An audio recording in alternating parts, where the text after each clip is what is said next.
పదవి కోరుకునే వాళ్ళు, అదేవిధంగా మండల అధ్యక్ష పదవి మీరు ఆశించిన మేరకు ఇక్కడ ఉన్న వాళ్ళందరూ ముఖ్య నాయకులే, అందరూ మాట్లాడే శక్తి వాళ్ళే.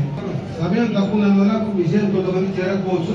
దయచేసి మండలాధ్యక్షులు ఇక్కడ వాళ్ళు కానీ ముఖ్య నాయకులు కానీ రాని వాళ్ళు ఉంటే వాళ్ళకు ఈ విషయం చెప్పాలని చెప్పి ఇప్పుడు ఈ రోజు నేను ఒక మాట మీతో చెప్పాలి ఏంటంటే, మీరు ఎన్నికల కంటే ముందు 10 సంవత్సరాల పాటు పార్టీ కొరకు పనిచేయడం వల్ల ఏమైంది? ఎమ్మెల్యేలను చేసిండ్రు, ఎంపీలను చేసిండ్రు. సరే, ఇక్కడ మనకు జర్రల దొంగతనంగా ఎన్నిక జరిగింది కాబట్టి ఇక్కడ మనం ఎమ్మెల్యేని కోల్పోయి ఉండొచ్చు. రేపు మళ్ళీ ఎమ్మెల్యేని డెఫినెట్గా చేసుకుంటాం. 2028లో డెఫినెట్గా సాధ్యం. ఎంపీ మనం గెలిపించుకున్నాం.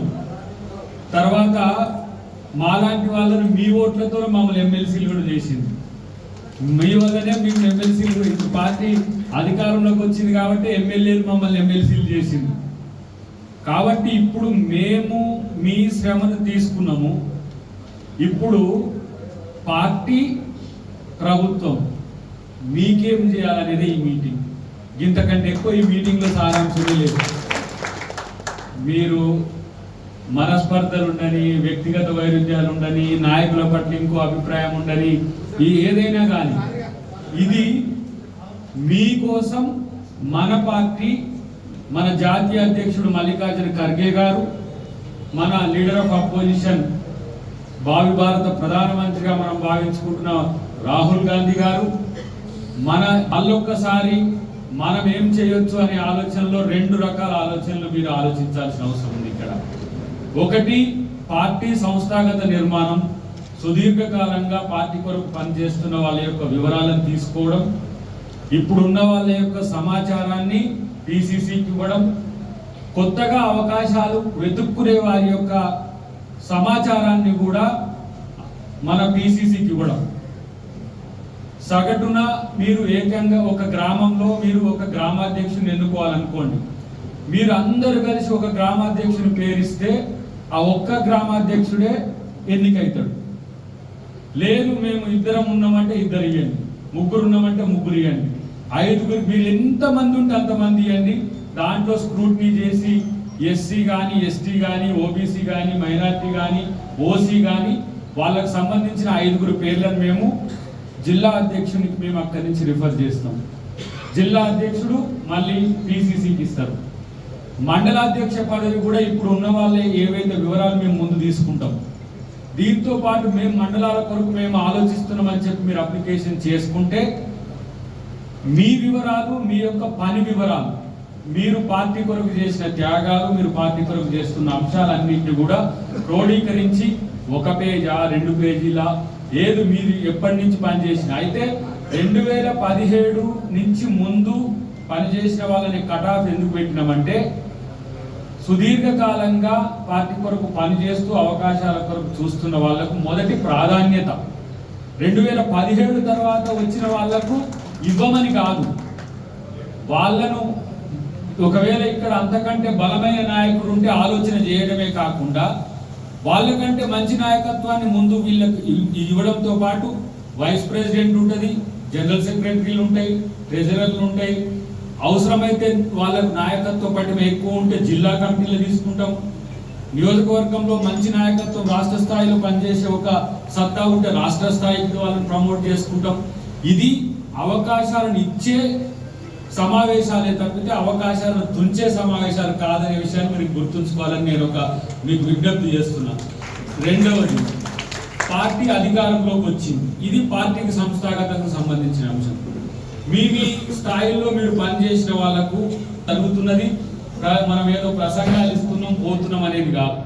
మీ యొక్క విలువైన సమాచారాన్ని 10వ తారీఖు వరకు ఉన్నది, అటు తర్వాత 20వ తారీఖు వరకు కూడా ఉంటుంది జిల్లా స్థాయి వాటికి సంబంధించి. దీంట్లో మీరు మీ యొక్క సామర్థ్యాన్ని కాదు, మీ యొక్క పనిని, మీ యొక్క విధానాన్ని మొత్తం కూడా మీరు డిసిసి గారికి ఇవ్వండి. మాకు మా ముగ్గురితో పాటు రోహిత్ గారికి ఒకరు ఉంటారు, ఎంఎస్ గారి కొడుకు. మీరు మా నెంబర్లు కూడా మీరు తీసుకోండి. అవసరమైతే ఇప్పుడు దీని తర్వాత నెంబర్లు ఒక్కొక్కరే కూడా చెప్తాం. వారి ద్వారా వస్తే కన్సాలిడేటెడ్గా ఒక పద్ధతి ప్రకారం వస్తుందనే ఉద్దేశంతోనే అక్కడి నుంచి రావాలనేది అంటున్నాం. తర్వాత ఇప్పుడు 33 జిల్లాలకు సంబంధించి కూడా మీరు అంటే ఏదో ఏం జరుగుతుంది అనేది మీకు మొత్తం జరగాలని తెలవాలని చెప్తున్నా. 33 జిల్లాల్లో కొంతమంది అధ్యక్షులు చైర్మన్లు అయ్యింది, కొంతమంది అధ్యక్షులు ఇంకో హోదాల్లో ఇటు ఇంకో ఆఫీస్ ఆఫ్ ప్రాఫిట్ అంటే ఇంకో ప్రత్యామ్నాయ పదవిలో ఉన్నారు. ఒకరికి 2 పదవులు అనేది మన పార్టీ విధానంలో లేదు కాబట్టి ఆయా స్థానాల్లో మనం ఇంకొక కొత్త అధ్యక్షుని నియమించుకుంటాం. దానికి కూడా 5 ప్రపోజల్స్ ఎంతమంది అయినా అప్లై చేసుకోనియండి. 5 ప్రపోజల్స్ ఉన్న వాళ్ళను ఉంచడమా, ఉన్న వాళ్ళలో ప్రత్యామ్నాయం చేయడం అనేది నిర్ణయించేది మనం కాదు, నిర్ణయించేది పిసిసితో పాటు ఏఐసిసి. ఎందుకంటే మొన్న అహ్మదాబాద్ డిక్లరేషన్లో జిల్లా అధ్యక్షుల కేంద్రకంగానే నియామకాలు జరగాలి, ఏ నియామకం జరిగినందుకు కొత్త నిర్ణయం మనం రెజల్యూషన్ తీసుకున్నాం. అంటే జిల్లా అధ్యక్షుడు కేవలం ఉత్సవ విగ్రహం లాగానే ఉంటున్నాడు, నిర్ణయాధికారంలో తను లేకుంటే ఎవరో వచ్చి అవకాశాలు తీసుకొని పోతున్నారు. ఎవరైనా పార్టీలకు రావచ్చు, ఏ పార్టీ నుంచి అయినా రావచ్చు. అవకాశాలు ఇవ్వడంలో పాత వాళ్ళకు నష్టం జరుగుతుంది కాబట్టి పార్టీలలో మిగతా వాటిల్లో మనం అవకాశం ఇవ్వాలనే జిల్లా అధ్యక్షుని కేంద్రకంగా 625 పైచిలకు జిల్లాలు ఈ దేశంలో ఉంటాయి. ఇది జాతీయ స్థాయి అంశం కాబట్టి జిల్లా అధ్యక్షులకు సంబంధించి కూడా ఆ నిర్ణయం పిసిసి ఏఐసిసి తీసుకుంటుంది. కాబట్టి దానికి మీరు ఎవరు ఎలిజిబుల్ ఉన్నా కూడా మీరు అప్లై చేసుకోవచ్చు. ఆ ప్రాబబుల్ లిస్ట్ 5 వరకు మేము అబ్జర్వర్గా 5 పేర్లను మేము పిసిసికి ఇస్తాం. బేసికల్గా మీ సమాచారాన్ని స్వీకరించడానికి జరుగుతున్న సమావేశము. ఇప్పుడు కొంతమంది మిత్రులు రాలేదు మాకు తెలియదనే అంశాలు కూడా ఉన్నాయి. ఈ మీటింగ్ ద్వారా వాళ్ళు తెలుసుకోవాల్సింది, రాని వాళ్ళు తెలుసుకోవాల్సింది ఏంటంటే ఇప్పటి నుంచి పేపర్ స్టేట్మెంటే కాదు అన్ని మెసేజెస్ జిల్లా అధ్యక్షుల వారి నుంచి పోయేటట్టు చేసే బాధ్యత మేము తీసుకుంటాం. ఎవరికి రాకపోయినా సరే ఆ బాధ్యత వారి నుంచి. ఇప్పుడు మనకు చేర్యాల కానీ జనగామ టౌన్ కానీ ఈసారి వద్దని కొంచెం ఎక్కువ ఉంటుంది కాబట్టి దాన్ని మళ్ళీ పెడదామని ఆలోచనతో జిల్లా అధ్యక్షుల వారు ఆ ప్రయత్నం చేసిందని చెప్పిండ్రు. రేపు మళ్ళీ 10వ తారీఖు వరకు మనం ఈరోజు ఈ జిల్లాకు సంబంధించి పాలకుర్తి సమావేశం చాలా దిగ్విజయంగా జరిగింది, మన సమావేశం కూడా దిగ్విజయంగా జరుగుతుంది. 9వ తారీఖు నాడు స్టేషన్ గన్పూర్ సమావేశాన్ని కూడా మనం నిర్వహించుకుంటాం. 10 తర్వాత 10 నుంచి 20 వరకు సంవిధాన్ బచావో పేరు మీద ఒక ర్యాలీ కూడా ఉంటుంది. ఆ ర్యాలీకి వచ్చే క్రమంలో కూడా రేపు అప్పుడు ఎందుకంటే ఎటొచ్చి మీ యొక్క వివరాలు మాకు కావాల్సిన సందర్భం. ఇంతకు ముందులాగా చెట్ల కింద కూర్చొని పేర్లు రాస్తే పదవులు వచ్చే రోజులు కావు, ఇది గుర్తుపెట్టుకోండి. పని చేసిన వాళ్లకు పదవులు ఇచ్చేందుకే ఈ కార్యక్రమము. రెండవది, దీని కొరకు నేను అంత ఇచ్చినా నేను ఇంత ఇచ్చినా అనేది కాదు. ఎవరైనా అట్లా ఇస్తే వాళ్ళు పార్టీలోకి వెళ్ళి సస్పెండ్ అవుతారు. ఎవరైనా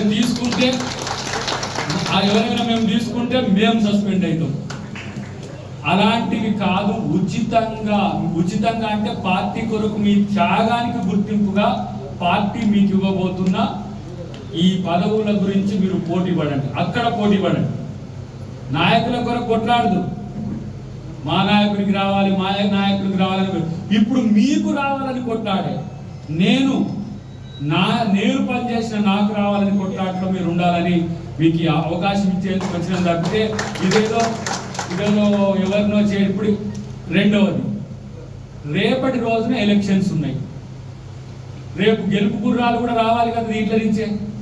జనగాం జిల్లాకు సంబంధించి మీ ఊరు నుంచి పక్కూరు ఆయన వచ్చి సర్పంచ్గా పోటీ చేస్తాడా, పక్కూరు ఆయన వచ్చి ఎంపీటీసీగా పోటీ చేస్తాడా, పక్క జిల్లా ఆయన వచ్చి జిల్లా చైర్మన్ అడుగుతాడా, జెడ్పీటీసీ అడుగుతాడా? వాటికి అర్హత సాధించుకోండి. దానికి కూడా సుక్క పైస లేకుండా టికెట్ ఇచ్చే బాధ్యత పార్టీ తీసుకుంటారు. మీరు పోటీ ఉండండి, మీరు ప్రజల్లో తిరగండి. మీరు ప్రజల్లో తిరగడానికి మేమేమి ఇచ్చినాము, మీరు మమ్మల్ని గెలిపించినందుకు ఇగో సన్న బియ్యం ఇచ్చినాం. మీరు ఓట్లు వేస్తే ప్రజలకు సన్న బియ్యం వచ్చినాయి. మీరు ఓట్లు వేస్తే ఎవరిచ్చింది? అది మన ప్రభుత్వం ఇచ్చింది. రేవంత్ రెడ్డి గారు, ఉత్తమ్ కుమార్ రెడ్డి గారు చేసింది. మీరు ఓట్లు వేస్తే ఏం జరిగింది? బీసీ బిల్లు వచ్చింది. బీసీ బిల్లు వచ్చి ఏం చేసింది? మోడీ గారినే లేదు. మోడీ గారిని బీసీ జనగణన, ఇప్పుడు కుల జనగణన చేయాలని ఇన్ని రోజులు రాహుల్ గాంధీ గారితో నేను పంచాయతీ పెట్టుకుని రాహుల్ గాంధీ ఏమైనా గిట్ట నాకు కులాలను విభజిస్తాడా, ఇదేంటి కుల జనగణన ఏంటంటే చరిత్ర నుంచి 1931 నుంచి మొదలు పెడితే ఇప్పటి వరకు ఈ దేశంలో కుల జనగణన జరగలే. ఎస్సీలు ఎంతమంది ఉన్నారు, ఎస్టీలు ఎంతమంది ఉన్నారు, బీసీలు ఎంతమంది ఉన్నారు, ఓసీలు ఎంతమంది ఉన్నారు చేసిందని ఆ 30 పాయింట్లే కాదు ఇంకో 70 పాయింట్లు యాడ్ చేసి రేపు కులగణన చేయబోతుంది. మీ ఓటుకు వచ్చింది ఏంటంటే ఈ రాష్ట్రంలో బీసీలకు మనం బిల్లు చేయగలిగినాం. రేపు దేశంలో కూడా మన ద్వారా తెలంగాణ మోడలే రేపు జాతీయ మోడల్ కాబోతున్నది. మీ వల్ల 500 రూపాయల సబ్సిడీ గ్యాస్ బండలు మహిళలకు వచ్చింది. మీ వల్ల ఏం జరిగిందంటే 200 యూనిట్లు ఇవాళ మనం పేదలకు కరెంటు ఉచితంగా ఇచ్చుకోగలుగుతున్నాం. ఇలా రాజీవ్ యువ వికాసం పేరు మీద 4 లక్షల వరకు మనం ఇలా చదువుకున్న పిల్లలకు స్టార్టప్లకు చేసుకోవడానికి ఇస్తున్నాం. ఇవన్నీ ఎవరి వల్ల? మీరు కష్టపడ్డారు, మీరు ఓట్లు వేస్తే మన ప్రభుత్వం వస్తే గతంలో ఉన్న కేసీఆర్ చెయ్యలేని మనం చేస్తున్నాం. కాబట్టి మళ్ళీ ఇంకా మిమ్మల్ని ఎంపవర్ చేయడం అనేది మా లక్ష్యంగా ఉంటుంది. కాబట్టి ఏదో పని తీసుకొని వదిలేసే పార్టీ కాంగ్రెస్ పార్టీ కాదు. పని చేసిన వాళ్ళను వెంటాడి వేటాడి పదవులు ఇచ్చే పార్టీ కాంగ్రెస్ పార్టీ గుర్తుపెట్టుకోండి. ఈరోజు ఒక తెలంగాణలో ఆంధ్రప్రదేశ్లో కాదు, ఇది దేశం మొత్తాన కూడా ఈ కార్యాచరణ తీసుకున్నది పార్టీ. ఎందుకంటే పని చేసేటోళ్ళు ఒకళ్ళు అయితే పదవులు పొందేటోళ్ళు ఒకళ్ళు అనేది ఒక చర్చ వచ్చింది. సరే, పదవులు పొందొచ్చు, కానీ అన్ని పదవులు ఒకరే పొందలేరు కదా. కొన్ని పదవులు అందరికీ ఇవ్వచ్చు కదా. ఆ ఇచ్చే పదవుల్లో మీ యొక్క శ్రమను గీటురాయిగా ఈరోజు పార్టీ ప్రయత్నం చేస్తున్న అంశాన్ని గుర్తుపెట్టుకోండి. ఇప్పుడు మనకున్న ముందున్నది ఏంటి? మమ్మల్ని గెలిపించడానికి మీరు ఇంత ప్రయాసపడ్డారు కదా, మిమ్మల్ని గెలిపించడానికి మేము సిద్ధంగా ఉన్నాం. మిమ్మల్ని సర్పంచ్లుగా, ఎంపీటీసీలుగా, జడ్పీటీసీలుగా, చైర్మన్లుగా గెలిపించడానికి రేవంత్ రెడ్డి గారి నుంచి మొదలు పెడితే, క్యాబినెట్ మంత్రుల నుంచి మొదలు పెడితే, ఎమ్మెల్యేల నుంచి మొదలు పెడితే, కంటెస్టెడ్ ఎమ్మెల్యేల నుంచి మొదలు పెడితే, ఎంపీల నుంచి మొదలు పెడితే ఇప్పుడు మిమ్మల్ని గెలిపించడం అనేది మా బాధ్యతగా ఉన్నది. మీరు గెలిచేందుకు సిద్ధంగా ఉండండి. ఇది మీరు తెలుసుకోవాల్సిన అవసరం ఉంది. మీరు గెలిస్తే ఏమవుతుందంటే స్థానిక సంస్థల్లో కూడా రేషన్ కార్డు నుంచి మొదలు పెడితే ప్రతి ఒక్క పనిలో మీరు ప్రజలకు చేదోడు వాదోడుగా ఉండే ఒక వ్యవస్థ తయారవుతుంది. ఇది పార్టీ యొక్క ఆలోచన. దీని కొరకు మీరు ఇలా వచ్చిన వాళ్ళే కాదు, మీరు రాని వాళ్ళకు మీరు సమాచారం ఇవ్వండి. మన ద్వారా అందరికి ఇదే వాట్సాప్ గ్రూపుల్లోనో మీకున్న సమాచారంతో ఇవ్వండి. వాళ్ళను కూడా పార్టీ పదవులకు పోటీ పడండి, రాజకీయ పదవులకు పోటీ పడండి, రాజ్యాంగ పదవులకు పోటీ పడమండి.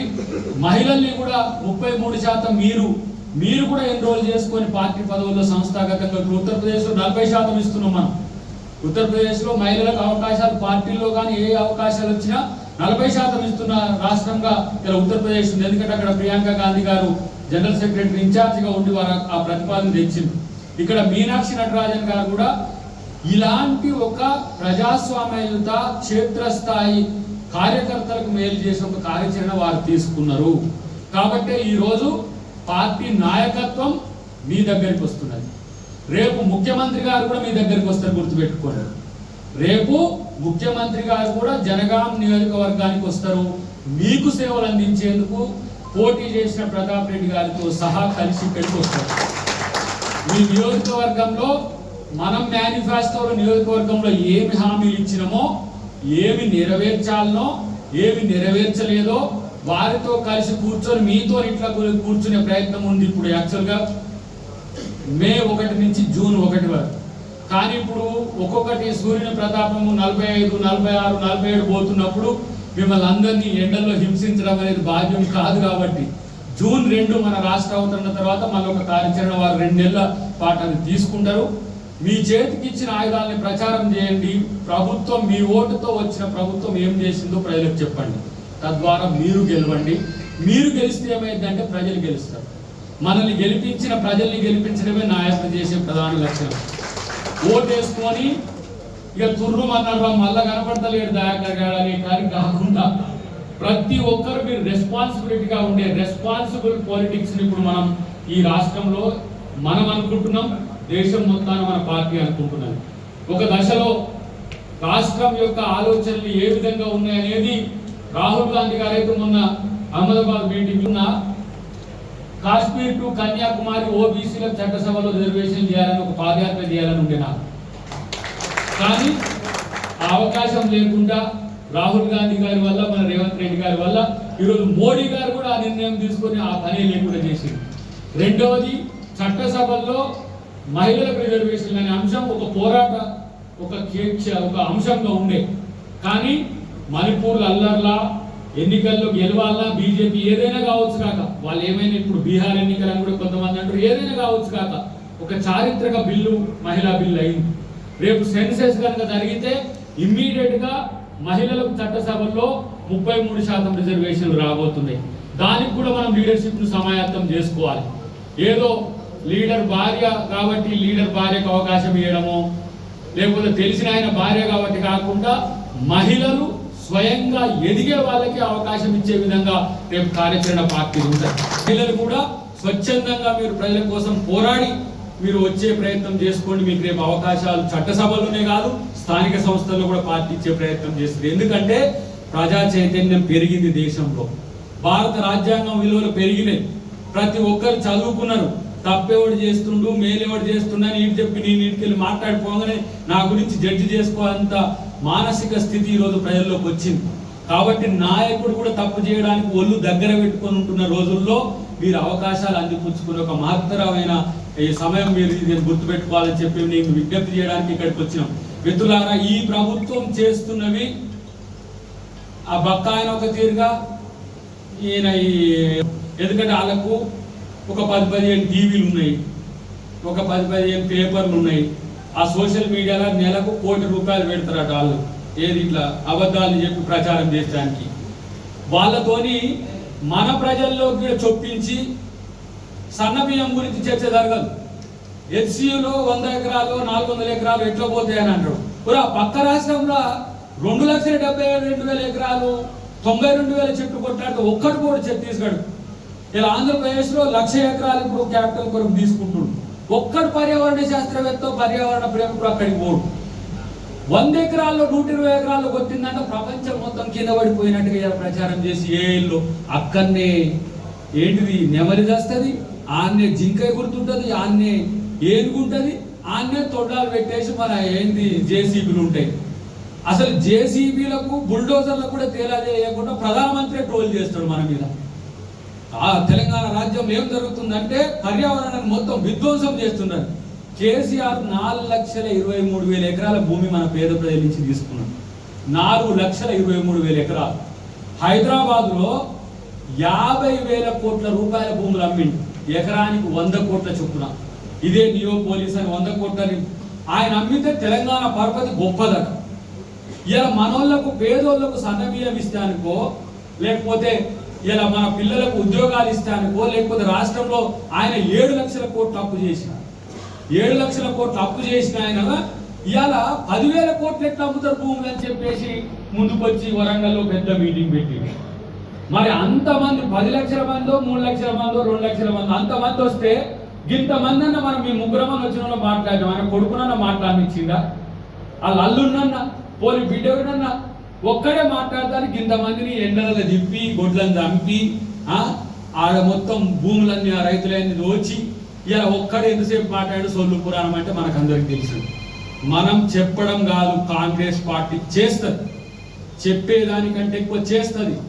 ఇవాళ నాకు అనిపిస్తుంది, నేను మా రేవంత్ అన్నని చూస్తుంటే నేను నా మధ్యలో నేను అనుకుంటా లోపల మన కమరాన కాక పొద్దుగాల భాష పట్టుకుంటే పొద్దుగాల బండి చేస్తాడు, సాయంత్రం మళ్ళీ కర్రు వేసి నాగలు పెడతాడు, మళ్ళీ ఇంకో రోజు ప్రతిరోజు ఒక పథకం దాన్ని జనంలోకి తీసుకుపోయే ప్రయత్నం చేస్తున్నాడు, కానీ దాన్ని ప్రచారం చేసుకోవట్లే. మనం ఇంత మంచి వరుసమ్మటి మన బట్టి గారు సిఎల్పిలో చదివితే ఒక 25-30 ఇప్పుడు రైతులకు సంబంధించి మనం రైతు రుణమాఫీ చేస్తుంది, రైతు భరోసా ఇస్తుంది, రైతులకు సంబంధించిన పనిముట్లకు సబ్సిడీ ఇస్తుంది, రైతుకు సంబంధించిన ఇన్సూరెన్స్ సంబంధించి ప్రత్యక్షంగా 40,000 కోట్ల రూపాయలు ఒక రైతుల కమ్యూనిటీకి మనం ఈ ఆర్థిక సంవత్సరంలో చేసినాం. మొత్తం 9 సంవత్సరాల్లో 18,000 కోట్లు చేయలే. వాళ్ళు రైతు రుణమాఫీ ఏడైందే, ఏ ఊరికి వస్తావో రా అంటాడుగా, మరి రమ్మంటే పీపుడు రాలే, ఇంట్లోనే పోతారు. మరి నీ ఊరికి వస్తారా బాగా అంటే రానంట. అందుకని రేపు మనం ప్రతి గ్రామంలో ఎంతమంది రైతులకు ఎన్ని రూపాయలు రుణమాఫీ అయిందో కూడా మనం ఒక లిస్ట్ పెడుతున్నాం. ఎంతమందికి రుణమాఫీ అవుతుందో అంతమందికి లిస్టు పెడుతున్నాం. రానోళ్ళకి ఎందుకు రాలేదో చెప్తాం, ఎట్లా వస్తుందో కూడా మనమే చెప్తాం. మీరే చెప్తారు. మీరు రేపు సర్పంచ్లు అయి చెప్తారు, మీరు జడ్పీటీసీలు అయి చెప్తారు, మీరు వార్డు మెంబర్లు అయి చెప్తారు. మీ స్థాయిలో మీరే చెప్తారు ఆ లిస్ట్ వేసిన తర్వాత. ఎందుకంటే ఈ సన్నాసి గ్రామాలు ఏం చేస్తారంటే అది విధంగానే ఇక ఒక 10 మంది ఇప్పుడు భూస్వాములు కామందులకు కూడా ఇప్పుడు 10 లక్షలు ఇవ్వమంటారు. ఏడ యుద్ధం రా నాయన అమ్మాలు వెళ్ళి 2 లక్షల వరకు ఇస్తా అన్నాం. అందరు ఏమంటుంది ఎరికైనా పక్క రాష్ట్రాల్లో మేము పోయినప్పుడు అరే రేవంత్ రెడ్డి కొంచెం ఆలోచించి చేస్తే బాగుండు, రైతు భరోసాకు 10,000 కోట్లు ఇచ్చేస్తే ఏది 12,000 రూపాయలు ఇచ్చేసి అయితే 10,000 కోట్లలో అయిపోవు. ఈ రైతు రుణమాఫీకి ఇంకొక డేట్ పెట్టి ఆ సేకరణ చేసి అందరి పేర్లు సేకరణ చేసి నిమ్మలంగా ఒక డేట్ 2025-26కి మనం మళ్ళీ పైసలు ఉన్న వాళ్ళం అవుతాం, డబ్బు ఉన్న వాళ్ళం అవుతాం. మళ్ళీ అప్పటి వరకు ఇస్తే పోవు కదా, మొన్ననే 1 లక్ష చేసింది కదా అంటే మన పార్టీ ఏమో ఏడ గెలిస్తే ఆడ 2 లక్షలు ఇవ్వాల్సిందే అని మనలో ఒక నిర్ణయం ఉండే. మరి ఏం చేయాలి? కాబట్టి పార్టీకి కట్టుబడి రేవంత్ రెడ్డి గారు మరి బోలాశంకర్గా చేసిరని అంటున్నాడు. మరి ఎందుకంటే ఆయన రైతుల పట్ల నా కమిట్మెంట్ ఇది అని చెప్పి చూపించడానికి. కానీ వీళ్ళు ఏమంటున్నారు, మొత్తం 9 సంవత్సరాల 18,000 కోట్లు చేసినోడేమో గొప్పట, ఒక్క సంవత్సరంలోనే 21,000 కోట్లు చేసిన వాళ్ళేమో దిబ్బట. ఇది ఎట్లా? కాబట్టి రైతులకు కూడా భవిష్యత్తులో మళ్ళీ ఎలాంటివి చేయాలనే అంశాల్లో స్పష్టత ఉంది. కాబట్టి ఈ అంశాలన్నీ మీ యొక్క సర్వీసెస్తో పాటు మీకు అవకాశాలు ఇవ్వడంతో పాటు ప్రతి ఒక్క ప్రజలకి ఇది చేరే అవకాశం భవిష్యత్తులో చేస్తుంది ప్రభుత్వం. ఇది నేను అంటున్న మరోసారి ముఖ్యమంత్రిగా అయ్యేది కూడా మనకు ఆలోచించాలి. పేదోని నోట్లకు ముద్దెడు పోయే ప్రభుత్వం ఇది. పేదోని కడుపు కాంగ్రెస్ చూస్తుంది, గుర్తుపెట్టుకోండి. కడుపులో ఏముంది అనేది కాంగ్రెస్ చూస్తుంది. బక్కాయనకి ఇన్ని రోజులు ఎందుకు ఇల్లియాలని అనిపించలే. ఇలా మనకు 35 ఇళ్ళు, 25 ఇళ్ళు, 24 ఇళ్ళు మొదటి దశలో వస్తున్నాయి. వచ్చే సంవత్సరం వస్తాయి, ఇంకొచ్చే సంవత్సరం వస్తాయి. మరి ఏం చేయాలి? మొత్తం 20 లక్షల కోట్ల రూపాయలు లేకపోతే 30 లక్షల కోట్ల రూపాయలు పెట్టడానికి ఇప్పుడు లేదు. మనమే 7 లక్షల కోట్ల అప్పులు ఉన్నాం. ఒక సంవత్సరానికి మన ప్రభుత్వం ఈయన తెచ్చిన అప్పులకు తెచ్చే వడ్డీ ఎంతో తెలుసా? 42,000 కోట్ల రూపాయలు. ఇది 12 రాష్ట్రాల బడ్జెట్లు కూడా ఇంత లేవు.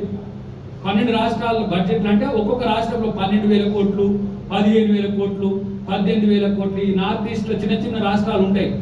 మన అప్పు, మనం ఈ సోగ్గాడు తెచ్చిన అప్పుకు మనం కడుతున్న వడ్డీ ఎంత అంటే 42,000 కోట్లు. ఇక మళ్ళా సిగ్గు లేకుండా మాట్లాడతారు వీళ్ళంతా. ఏం చేస్తుడు రేవంత్ రెడ్డి?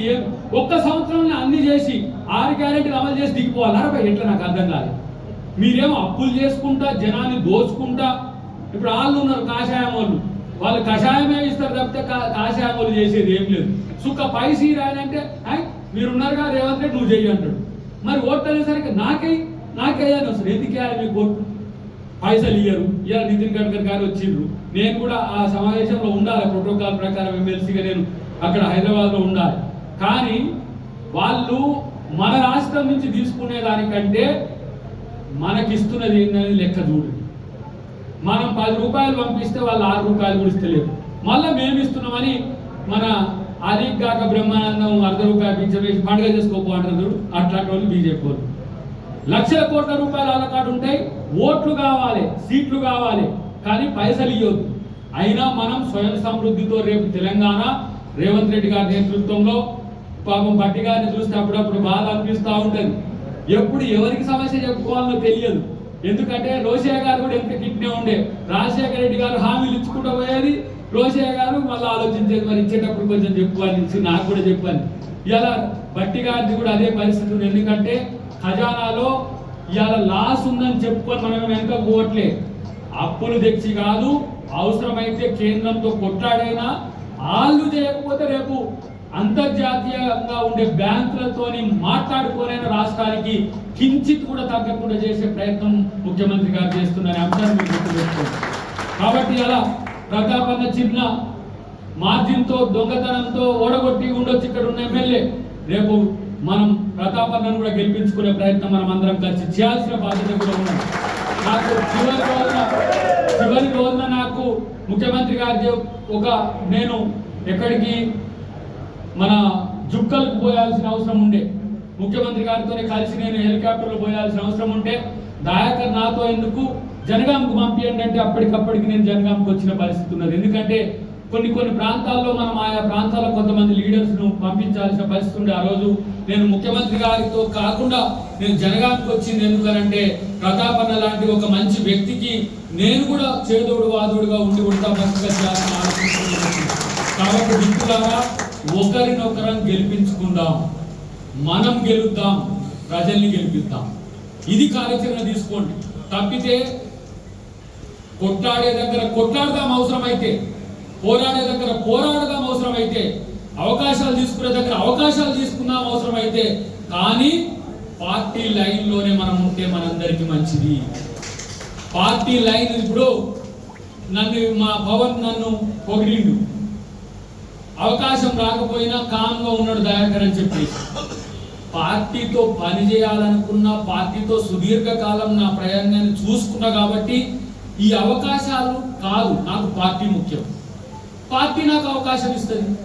ఇంత పెద్ద పదవులు మీరు మీ ద్వారా ముఖ్యమంత్రి గారి నుంచి, క్యాబినెట్ నుంచి ప్రజలతో మీకు వచ్చిన పదవుల్లో నాకెంత సుఖ ఒక ఎమ్మెల్సీ ఇవ్వలేరా మన పార్టీ?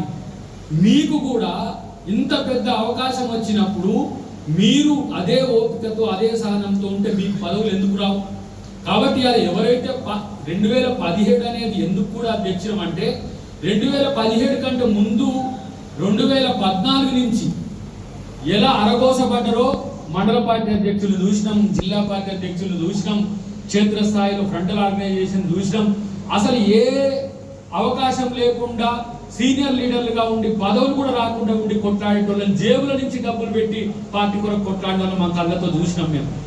కాబట్టి వాళ్ళకి అవకాశాలు ఇవ్వడం అనేది ఒక సామాజిక బాధ్యత.